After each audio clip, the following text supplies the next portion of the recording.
What's up, everybody? Welcome back to another episode of Rams Brothers. I'm your host, Dean, and I'm joined, as always, by my brother and the other fantastic host of this show, Nick. And Nick, Super Bowl rematch. The Bengals coming up on Monday Night Football. The Rams' first game in prime time. But first and most importantly, how are you, my good brother? I'm good. I saw like a stat this week where it showed like over the last 25 years how many teams have been like the Sunday night marquee game. Rams shockingly low with only like 6. And then I saw very low at 0 was the Jacksonville Jaguars. I know that's not who we're talking about, but it's always nice when you get to get a primetime game. I don't know how I feel about these doubleheader Monday night games, and they're both like at the same time because I don't have 2 TVs to be watching both games, but yeah, the attempt the real loser is the YouTube TV subscriber who watches both games in multi-view and sacrifices the full size of their TV, which is me. But that's not going to happen this week because the Rams are the priority. And I think the other game is Eagles-Bucks. So we've watched Baker Mayfield dominate in prime time. I don't think that we have to spend too much time watching that game. But regardless, it's going to be a really good game. And I think this Joe Burrow drama is going to trickle all the way into Sunday morning and into Monday morning because I don't see any possibility that it's not a game time decision. I don't see any advantages to them declaring that he's going to play by Thursday or by Friday. He's probably not going to practice all weekend. If he does, it would be Friday in a limited fashion. But I mean, that's the bulk of the conversation. It went from off-season Joe Burrow, largest contract in the history of football, highest paid quarterback, to hurting his calf. Yep. Hurting his calf in a practice. And it seemed to just, those kind of injuries, Nick, they're so weird. We'll talk about how they started off 2-0 or 0-2 rather for the second straight season. But I mean, it feels a little bit like the Cooper Kupp hamstring injury to the point where it feels better. And it was reported from Mike Garafolo this morning that Joe Burrow's calf is feeling better by the day. And he wanted to continuously give it some more sleeps. But the concern is when you miss most of training camp and perhaps you come back a little bit too early, similar to Cooper Kupp with the hamstring injury, it requires daily rehab. It requires a ton of daily attention. And that shit lingers throughout the entire season. And I think one of his best attributes is escapability. And I think it alleviates some of the pressure with an upgraded offensive line that they prioritized in the offseason. But that's going to be the big priority, whether it's Jake Browning or Joe Burrow is going to be get as much pressure as you possibly can for reasons that we'll list in a couple minutes. I think if you look at the two organizations, Rams and Bengals, there's a lot of differences, but I think the smartest one is the Rams tried to trot out Cooper Kupp early after he got hurt, saw it coming, and at the start of week 1, they were like, he's not going to play. Mm-hmm. We're going to take the time. We're going to try to get to where, like, however many wins we can get without him. And, like, when he's ready, he'll come back. I think the Bengals organization, after paying Joe, felt like they really needed to get him out there, even though his teammates are like, hey, look, Jamar Chase is on record saying, come back week 5, we'll be fine. Like, get us to that point. And the fact that they put him out there, it's now going to be lingering for way longer into the season. And they started 0-2 on top of it. I mean, I don't know if you watched the Ravens-Bengals game last week, but it was not really close as the box score shows. Lamar Jackson dominated them all day, and Joe Burrow didn't really look great. And for all these people that have these Bengals receivers that pick them high in their fantasy leagues, they're getting no points. And I'm just at the point right now where you look at this game, the Rams seem to be running so much better almost on every level than the Bengals. And I know it's in Cincinnati, but it looks like a really great opportunity for the Rams to steal. I think the same thing. And I think for a couple of reasons, right? When you go back to the Browns game, we'll get to the Ravens game in a second. That game is 24-3. I mean, Zach Taylor and Joe Burrow, they always have struggled against Cleveland. It's a little bit like Matthew Stafford and Sean McVay. Joe Burrow is 1-4 against the Browns in his career. And to me, it's more of physicality at the line of scrimmage and physicality holistically from a defensive perspective that wins those kind of games. I think the game was, it was Ohio weather. It was raining. It was just a mess, a slog. And then the ability to force turnovers and pick apart the weaknesses of the Cincinnati Bengals. I think that's what the Browns have showed. And I think if you're going to go back and watch any kind of game tape, it would be how they exploited the line of scrimmage. And it's a combination of pressure. It's a combination of stunts and blitz packages. Jim Schwartz looked like a genius. I think he was out of the league for a year, won a Super Bowl with the Eagles back in 2017 as a defensive coordinator, but he made sure to heat up the pocket with multiple fronts and blitzes and stunts. And that friggin' blitz rate in that game, Nick, I was looking at it, was over 40%. And they challenged wide receivers on the perimeter. And that game being in the rain, it made it a little more difficult to get them the ball on the perimeter, which is where they shine. And I think a lot of their offense is kind of being condensed into this quick passing game. So you're not seeing as much explosives from guys like Jamar Chase or T. Higgins. And, credit to the Browns' defensive line coach in that game who just knows how to generate pressure. Very talented personnel up front. Myles Garrett, obviously. I believe Zadarius Smith is the other one on the edge outside, opposite of Myles Garrett. Average time to pressure of 1.95 seconds against the Bengals in week 1. That is a recipe for a W all day long. And these are Joe Burrow's numbers against the Cleveland Browns. 14 of 31 for 82 yards, 0 touchdowns, and a QBR of 30.4. My Lord. I mean, I think there are a lot of teams, if you look at the AFC North, there are teams that are built to win divisions, and then there are teams that are built to win Super Bowls. Yeah. And I think the Browns and the Ravens are more like, okay, if we can beat the best guy in our division, let's get to that point, let's win the division, and then let's see where we go.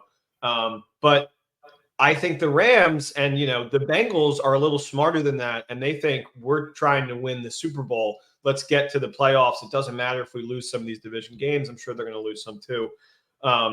So, regardless of this in-division record that the Bengals have right now, and I know it looks dreary because they just played 2 divisional games in a row, and like the Rams, they lost one of those 2. I mean, the Bengals lost 2 of 2. I think the Bengals will be able to right this ship, come the rest of the season, but because of this Joe Burrow injury, I think it's going to be a lot harder than it was last year, because last year they started 0-2 as well. But, at the end of the day, they're in the AFC Championship fighting for another Super Bowl appearance. Yeah, there's somebody on X. He's a doctor. His name is Dr. Deepak. I don't want to pronounce his last name because I'll absolutely butcher it. But I think there's a 20% chance of re-aggravation with the calf. And in that scenario, if that 20% does happen, then they have a 4-week stretch and then a bye within that 5th week. So it would then theoretically make sense to place him on IR when theoretically you should have placed him on IR before the season had even started. But It is a much different conversation with Joe Burrow, Nick, for the reasons that you listed perfectly. Was the contract. You want to make sure that you have him out on the field, despite the fact that receivers were on file saying that they didn't necessarily need him on the field to begin the season. They want to make sure that he's healthy. He's their prized possession. He's the best thing that has ever happened to the Cincinnati Bengals. And that's why they prioritized in so many ways an attempt to protect Joe Burrow, right, in the signing of Orlando Brown. And they switched Jonah Williams over to right tackle and converted him there, which, Nick, just so you don't confuse yourself, so Rams fans don't confuse themselves. There are 2 Jonah Williams in this game. There's a Jonah Williams right tackle for the Bengals, and there is a Jonah Williams deep interior defensive lineman for the Rams. So no confusion. We're talking about Jonah Williams on the right side of the offensive line, attempting to protect Joe Burrow. They've done, and I think they've done their due diligence. I think when it comes to the offseason, they had a lot of money to spend. You look at some of the players that they brought in. You look at Von Bell and Samaje Perine. Orlando Brown Jr. was that prized possession that I was talking about, the prized expensive free agent. But then guys like Nick Scott and Sidney Jones and Irv Smith. Like Irv Smith is their starting tight end, and Nick Scott is their starting back end safety. Like the expectation was that this team was going to be a lot better. There was no chance that they were going to start off as slow as they did. But Nick, when you talk about divisional games, the Cleveland Browns are built to win divisional games, just like the Pittsburgh Steelers can be, just like the San Francisco 49ers can be. All not direct comparisons. Nobody jump all over that take. But that is very much how this game can unfold, right? If you let it. So that's kind of what we're looking at right now, is a lot of upgrades, but the spread continues to drop down. At the beginning of the week, it was 6.5. Went down to 1.5 last night. Report came out on Joe Burrow, back up to 2. So we can go back and forth. Yeah. Credit to the Bengals over the last couple of years. I mean, you're absolutely right. Joe Burrow is the best thing that ever happened to that organization in one of the toughest divisions in football. Consistently, they are at the end of that AFC race, to the point where they, played us in a Super Bowl, which was a gift from God in some cases, that it was them and not Kansas City. But yeah, I mean, it's just really, you look at his numbers so far. If he does play, you have to feel like we have a good shot. And if he doesn't play, I don't even know who their backup is right now. I It's Jake Browning. Jake Browning, 6'2", 209 from Washington. There was one of those. I think he's a second-year guy, maybe if he's a rookie, he's a 28-year-old rookie. He's Van Wilder, even more so than Stenson Bennett. But what's interesting about Jake Browning is this scheme is not going to change at all.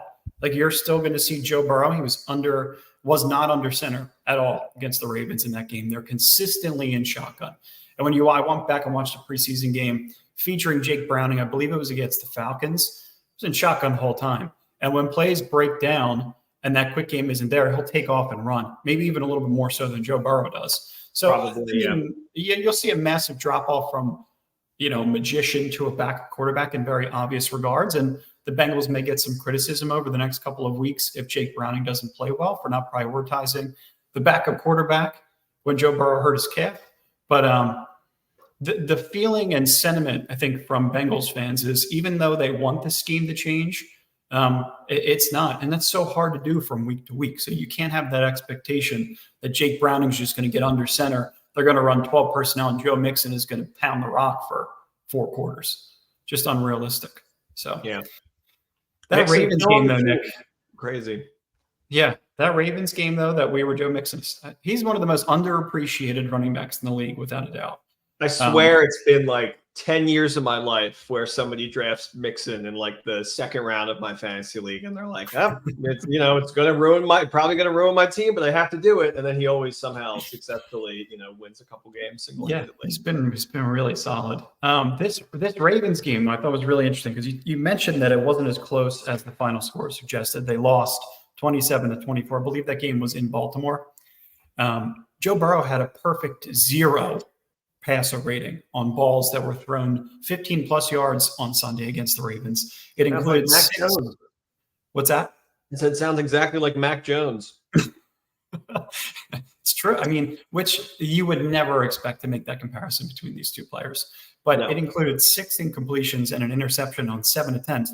And he was much better in totality as the game plan was, kind of progressing. I think that he was better, like, some of the quick game stuff and being able to do some off script things. And I think in terms of mobility, he was a little bit better than expected in this game with the calf until he re-aggravated it late in the fourth quarter. But I mentioned, Nick, that they didn't run a single play under center against the Ravens. And I think it's an understanding between Joe Burrow and Zach Taylor and Bengals fans and the whole rest of the league that they want to distance themselves between the Browns defensive line, the Ravens defensive line, who from a personnel standpoint isn't as talented. But I thought that Joe Burrow, when he's in that kind of offense, it allows him to divert back to some of the LSU tendencies, right? That's what he's most comfortable with. It's that quick processing. If it's not there, then you can kind of take off and create some things off script, but it allows you for a little bit more flexibility and a little bit longer of a time period to digest and pick things apart in the second levels. Yeah, I agree 100%. And I think the stat is Lamar is 6-1 against Burrow head to head when he starts games, which is like I said about teams that are like built to win the division, the Bengals have had some lucky breaks with Lamar's, injury record and playing the Browns and losing to the Browns, and the Browns just not really being up to the fight against any other team. So, I did not assume all my Bengals stock was going to plummet down at the start of this year, but maybe it's a good time to buy it. I mean, Nick, win-loss total of 11.5 before the season started. That's what Vegas opened them up at. I mean, they're 0-2. If Joe Burrow has to go on IR, that's almost a lock to fall under. Really hope they're 0-3. I'm not going to lie to you. I really hope that happens. Me too. Joe Burrow's numbers against, Baltimore, 24-41, 222 yards, 2 touchdowns, and an interception. QBR almost doubled from the following week of 60.5. So some obvious progressions there from week to week. As I mentioned, I think that during the win streak last year, when the Bengals started to get hot, they increased some of their designed run out of the shotgun on early downs. They increased it from like 25% to 42%. You also see a lot of these crunch runs. Crunch, not the character from Diddy Kong Racing, but out of shotgun from 11 personnel, which features multiple pullers and attempts to influence the second level. The linebackers, the attempt is to try and get their eyes moving in a certain direction. Then that crunch run gives the opportunity for Joe Mixon to pick between a couple of those interior holes. And it does work quite well for them on earlier downs. But I feel like if that quick processing isn't there, if the RPO concepts that Joe Burrow has been running since he's been at LSU, that Zach Taylor's Rams fingerprints are a little bit all over, but they've transitioned from that offensive zone scheme, which featured some of those condensed formats, into some of those condensed formations into the shotgun spread that I feel like much better fits what Joe Burrow is comfortable with. So that's the only reason why I mentioned scheme previously, is because maybe some fans want them to fall back into some of those older Zach Taylor, Rams, 2017 tendencies, where you can go a little bit heavier up front and you could run some of those run concepts that allow a lot of the pre-snap motion and some of the stuff that Mike McDaniel and Matt LaFleur and Kyle Shanahan and all of the playmakers are all doing really well. Like, you could tell some of those high percentage targets across the middle of the field are the ones that are the most successful. But then, like, to be really, really good in the run game, you have to be able to marry some of that stuff. So looks have to match 1-to-1. Or you have to flip it, right, and run it to the opposite side to keep the defense on their toes. So their offense, I think they want to have that. It's not all there right now. You have to, in order to get Burrow comfortable, let's say he starts this game, and then particularly, I mean, the same applies with this backup. In order to get either of them comfortable, you're going to have to find ways to get big chunk runs so that you can open up the pass game. And if the Rams were able to essentially contain CMC for, most of his, outside like one or two giant runs, they did a really good job of like holding him to like directly getting the ball and like getting like maybe 1 or 2 yards after that. So the recipe to beat the Rams right now is, I think you got to get Burrow or whoever comfortable, and then you can come up with some of these creative schemes. But yeah, I don't know if the Rams defense is going to allow that to happen.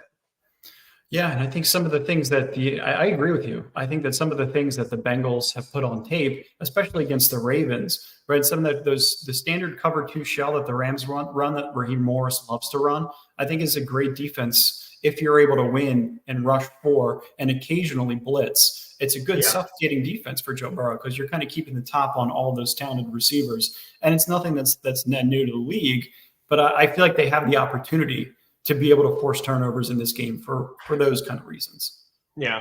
That's what they need to do. They haven't forced any turnovers in the first 2 games. Joe Burrow has only been sacked 3 times. In comparison to last year, he sacked 13 times in the first 2 games. So we're talking about generating pressure, forcing an errant throw, and maybe Kobe Durant's first pick. I do believe that we probably will blitz less than we did last week, which wasn't like a super high amount, but Brock Purdy's not going to beat you over the top when you blitz him. Joe Burrow absolutely will. So if Joe Burrow starts, I would see probably less of the blitz and more so hoping that our 4-man can kind of create a little more pressure. Yeah, I think the blitz rate goes up exponentially if you see Jake Browning, but Joe Burrow gets a little bit better as the game progresses against the blitz. More like Stafford, where it's like you're almost asking them to blitz so he can hit you over the top for the love of the game.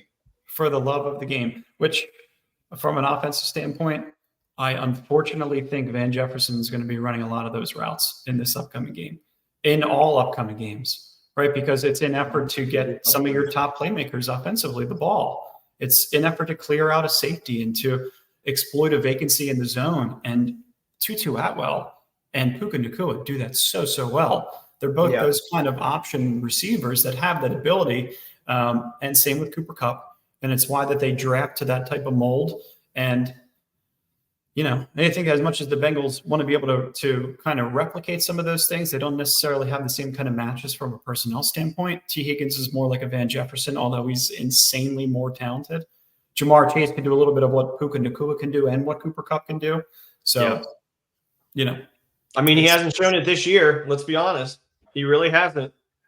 Yeah, a lot of it is averaging me like 1.2 points a week right now in fantasy in one of my leagues. Yeah, well, maybe they should get their quarterback under center and try and bring the defense a little bit closer to the line of scrimmage. Yeah. You know what I mean? Maybe they should run some play action under center instead of just standard RPO. although it's a college offense, it's what Joe Burrow is most comfortable with, but you got to have an arsenal of tools. And maybe it's their pass game coordinator needs to be fired and rehired. And maybe it's they're not able to draw things up as well as they would like to in the run game because they're primarily focused on 11 personnel when they should be focused on 12 or 21 personnel to be able to keep defenses on their toes the way that the Rams are doing right now, the way that the 49ers do so well. So combination of all those things. And I think we're lining ourselves up for high expectations, but a W on Monday. Yeah, I think it's fair to sit here and to tell all of you that the Rams should win this game. Yeah, totally agree. Yeah. Well, we got rumor has it a new song for Nick's picks for week 3. Yeah, we do. But let's are we going to get into Nick's picks? I just want to say one thing. I think we're ready for Nick's picks. Before we start Nick's picks, I just hate how molecularly and solarly the Rams and the Eagles seem to always be connected. Like I want to watch Rams games and I want to watch Eagles games. And of course they're the 2 Monday night games. So annoying. There will always be some kind of weird tie with these 2 franchises. It's not really a rivalry, but they're always like connected in a weird way ever since that Bradford Foles trade and even before then. But anyway, I'm not going to talk about the Eagles. Let's go into Nick's picks, week 3. We had a great winning week last week. We're proud of this team and the effort they put into finding the right picks for Nick. That's me to bolster not only the right picks, but the right bulletin board material to use. We are just trying to beat the books. We're not just trying to beat them. We're trying to bury them, Rocky. I am jacked up on today, Dean. Let's flip and go. Play the new theme song. The new theme song is on its way.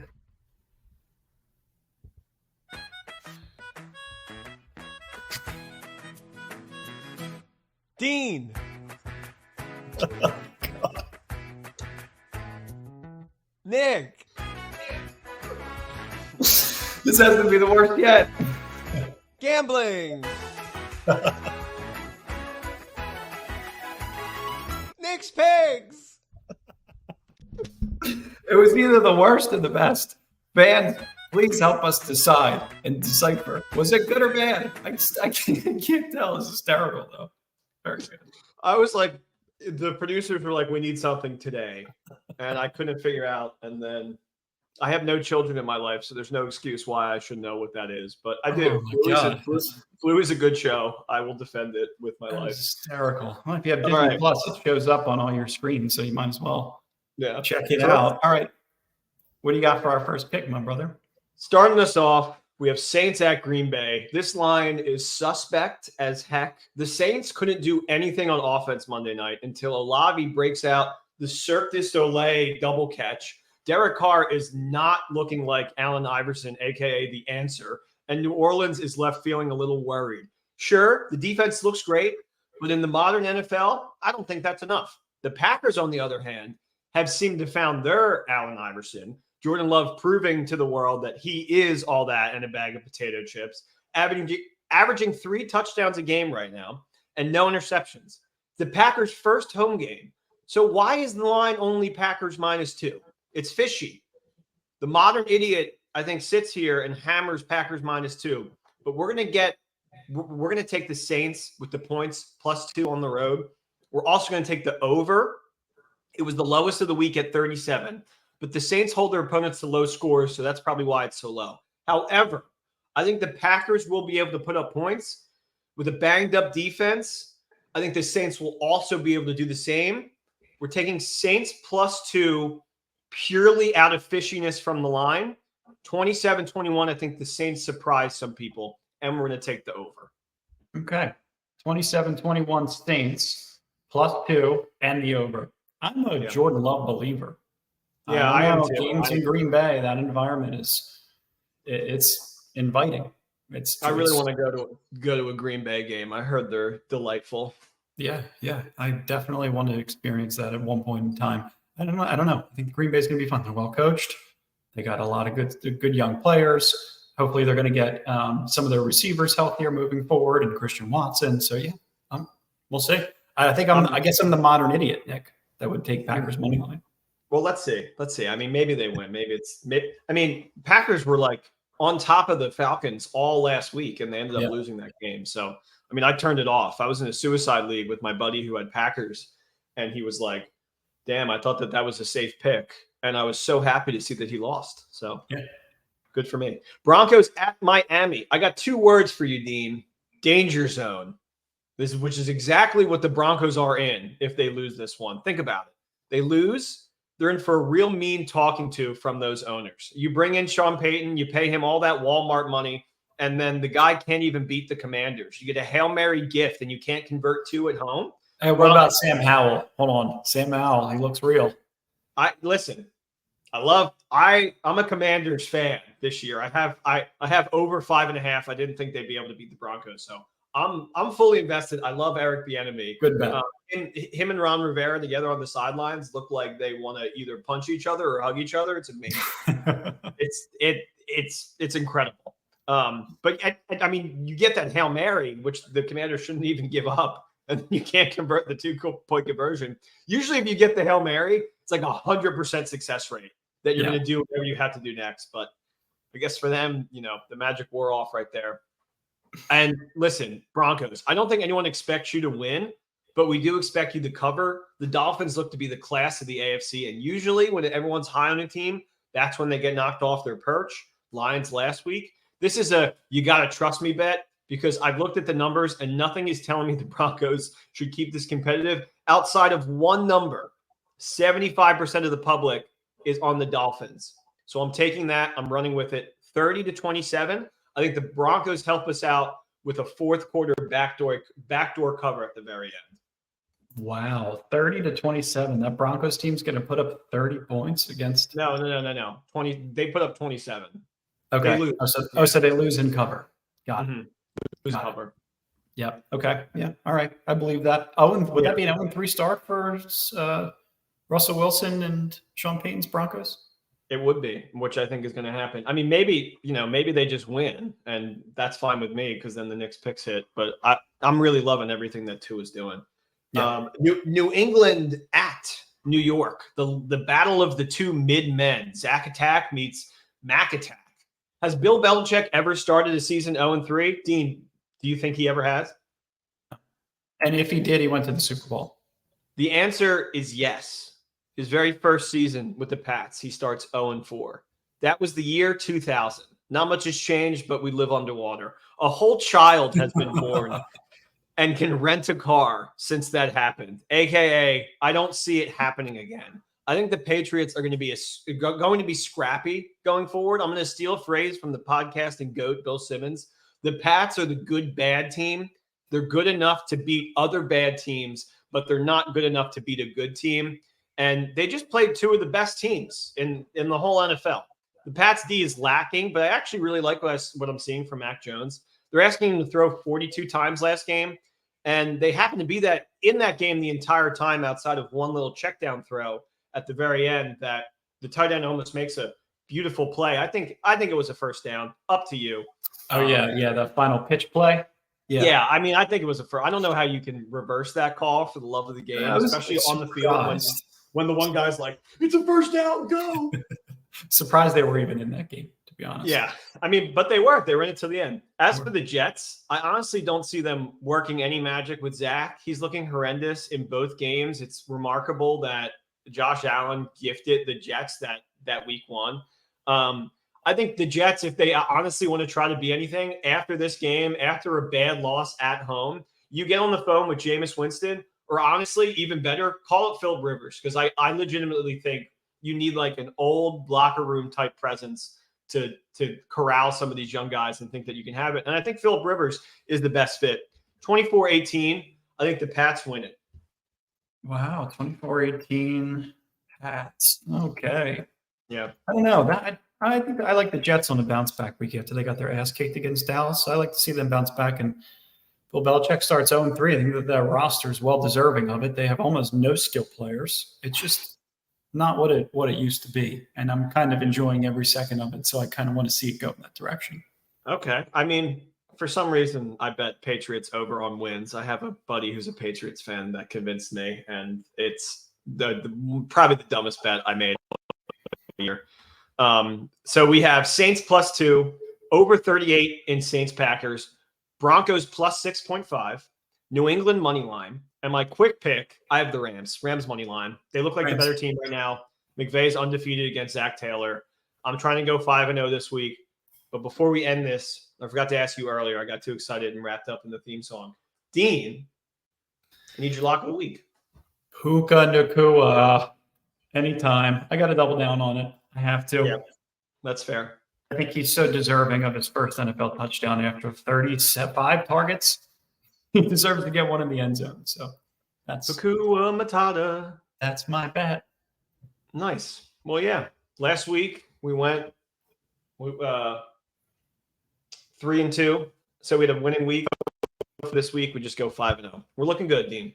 Looking great. But first and most importantly, before you guys place any bets, before you do anything else, make sure that you ram it. We should probably do that in the beginning, but make sure that you like and subscribe. Yeah. I think all the smart YouTubers, Mr. Beast included, in the very first 5 seconds is like, make sure you guys like and subscribe. Now here's all the money that you can win in my game. I'd like to think that we're smart, but we just are a little slow. Yeah. How about that? Slow to the game, slow to market.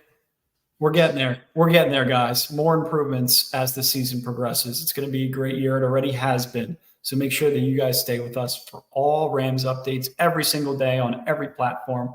Love you guys. Thanks for listening, and go Rams. Shout out to Dean for making a Diddy Kong Racing this season before me. Go Rams. Peace.